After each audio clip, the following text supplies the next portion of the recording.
নমস্কাৰ ই প্ৰাইমৰ সমুদ্ৰ দৰ্শকক স্বাগতম জনাইছো ষ্টুডিঅত মই মুজাহিদুল ইছলাম লৈ আহিছো এক বিশেষ প্ৰতিবেদন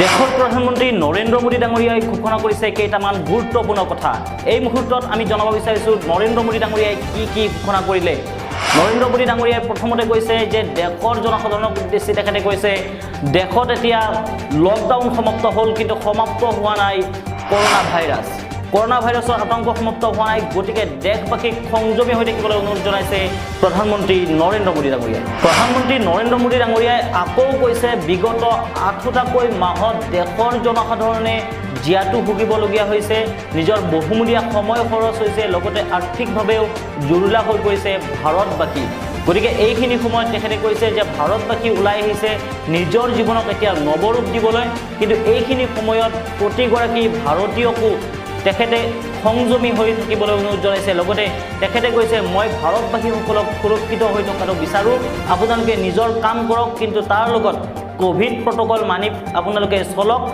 এইখিনি কথা আমি দেখুৱাইছো আসলতে প্ৰধানমন্ত্ৰী নৰেন্দ্ৰ মোদী ডাঙৰীয়াই কি কৈছিল ভিডিঅ' কনফাৰেন্সত मेरे प्यारे देशवासियों नमस्कार कोरोना के खिलाफ लड़ाई में जनता कर्फ्यू से लेकर आज तक हम सभी भारतवासियों ने बहुत लंबा सफर तय किया है समय के साथ आर्थिक गतिविधियों में भी धीरे धीरे तेजी नजर आ रही है हम में से अधिकांश लोग अपनी जिम्मेदारियों को निभाने के लिए फिर से जीवन को गति देने के लिए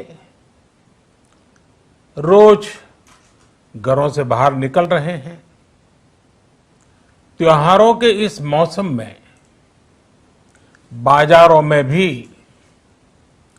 रौनक धीरे धीरे लौट रही है लेकिन हमें ये भूलना नहीं है कि लॉकडाउन भले चला गया हो वायरस नहीं गया है बीते 7-8 महीनों में प्रत्येक भारतीय के प्रयास से भारत आज जिस संभली हुई स्थिति में है हमें उसे बिगड़ने नहीं देना है और अधिक सुधार करना है आज देश में रिकवरी रेट अच्छी है फैटेलिटी रेट कम है भारत में जहां प्रति 10 लाख जनसंख्या पर करीब 5,500 लोगों को कोरोना हुआ है वहीं अमेरिका और ब्राजील जैसे देशों में ये आंकड़ा 25,000 के करीब है भारत में प्रति 10 लाख लोगों में मृत्यु दर 83 है जबकि अमेरिका ब्राजील स्पेन ब्रिटेन जैसे अनेक देशों में ये आंकड़ा 600 के पार है दुनिया के साधन संपन्न देशों की तुलना में भारत अपने ज्यादा से ज्यादा नागरिकों का जीवन बचाने में सफल हो रहा है आज हमारे देश में कोरोना मरीजों के लिए 90 लाख से ज्यादा बेड्स की सुविधा उपलब्ध है 12,000 क्वारंटाइन सेंटर्स है कोरोना टेस्टिंग की करीब 2,000 लैब्स काम कर रही है देश में टेस्ट की संख्या जल्द ही 10 करोड़ के आंकड़े को पार कर जाएगी कोविड महामारी के खिलाफ लड़ाई में टेस्ट की बढ़ती संख्या हमारी एक बड़ी ताकत रही है। सेवा परमो धर्म के मंत्र पर चलते हुए हमारे डॉक्टर, हमारे नर्सिस, हमारे हेल्थ वर्कर्स, हमारे सुरक्षाकर्मी और भी सेवा के भाव से काम करने वाले लोग इतनी बड़ी आबादी की निस्वार्थ सेवा कर रहे हैं। इन सभी प्रयासों के बीच ये समय लापरवाह होने का नहीं है। ये समय ये मान लेने का नहीं है कि कोरोना चला गया या फिर अब कोरोना से कोई खतरा नहीं है।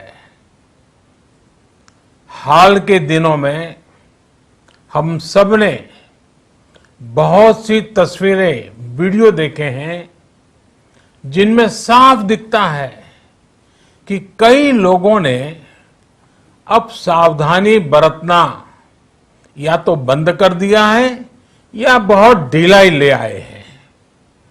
ये बिल्कुल ठीक नहीं है।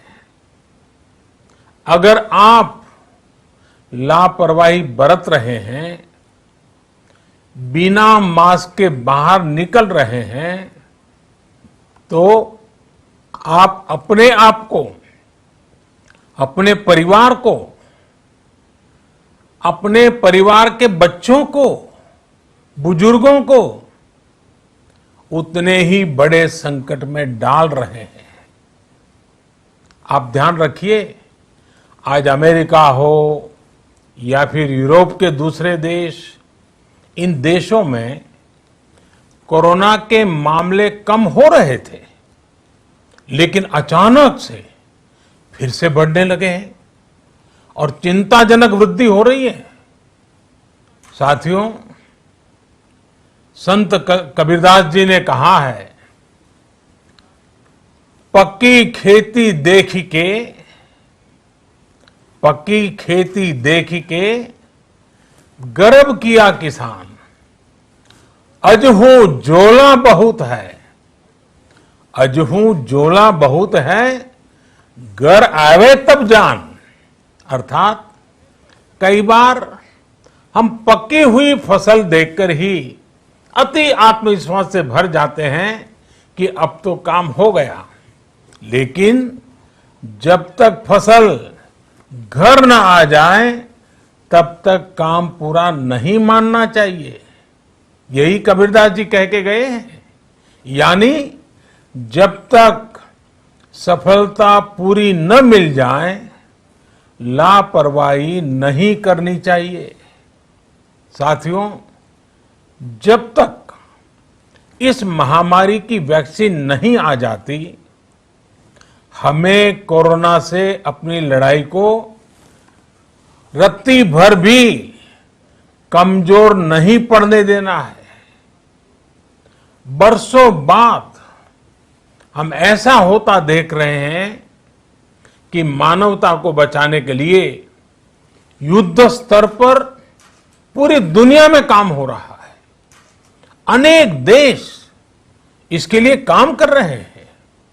हमारे देश के वैज्ञानिक भी वैक्सीन के लिए जी जान से जुटे हैं। भारत में अभी कोरोना की कई वैक्सीन पर काम चल रहा है। इनमें कुछ एडवांस स्टेज पर है, आशास्पद स्थिति दिखती है। साथियों, कोरोना की वैक्सीन जब भी आएगी, वो जल्द से जल्द प्रत्येक भारतीय तक कैसे पहुंचे, इसके लिए भी सरकार की तैयारी जारी है।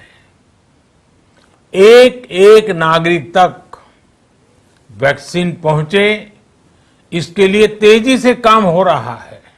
साथियों, रामचरितमानस में बहुत ही शिक्षाप्रद बातें हैं, सीखने जैसी बातें हैं, लेकिन साथ साथ अनेक प्रकार की चेतावनियां भी हैं। जैसे रामचरितमानस में बहुत बड़ी बात कही गई है रिपु रुज पावक पाप, रिपु रुज पावक पाप, प्रभु अहि गनीय न छोट करी। अर्थात आग, शत्रु, पाप यानी कि गलती और बीमारी, इन्हें कभी छोटा नहीं समझना चाहिए। जब तक इनका पूरा इलाज न हो जाए, इन्हें हल्के में नहीं लेना चाहिए। इसलिए याद रखिए, जब तक दवाई नहीं तब तक ढिलाई नहीं। त्योहारों का समय हमारे जीवन में खुशियों का समय है, उल्लास का समय है। एक कठिन समय से निकलकर हम आगे बढ़ रहे हैं। थोड़ी सी लापरवाही हमारी गति को रोक सकती है, हमारी खुशियों को धूमिल कर सकती है। जीवन की जिम्मेदारियों को निभाना और सतर्कता, ये दोनों साथ साथ चलेंगे तभी जीवन में खुशियां बनी रहेगी। 2 गज की दूरी, समय समय पर साबुन से हाथ धुलना और मास्क लगाना, इसका ध्यान रखिए। और मैं आप सबसे करबद्ध प्रार्थना करता हूं, आपको मैं सुरक्षित देखना चाहता हूं, आपके परिवार को सुखी देना चाहता हूं। ये त्योहार आपके जीवन में उत्साह और उमंग भरे, ऐसा वातावरण चाहता हूं। और इसलिए मैं बार बार हर देशवासी से आग्रह करता हूं। मैं आज अपने मीडिया के साथियों से भी, सोशल मीडिया में जो सक्रिय हैं उन लोगों से भी बड़े आग्रह से कहना चाहता हूं कि आप जागरूकता लाने के लिए, इन नियमों का पालन करने के लिए जितना जन जागरण अभियान करेंगे, ये आपकी तरफ से देश की बहुत बड़ी सेवा होगी। आप जरूर हमें साथ दीजिए, देश के कोटि कोटि जनों को साथ दीजिए। मेरे प्यारे देशवासियों, स्वस्थ रहिए,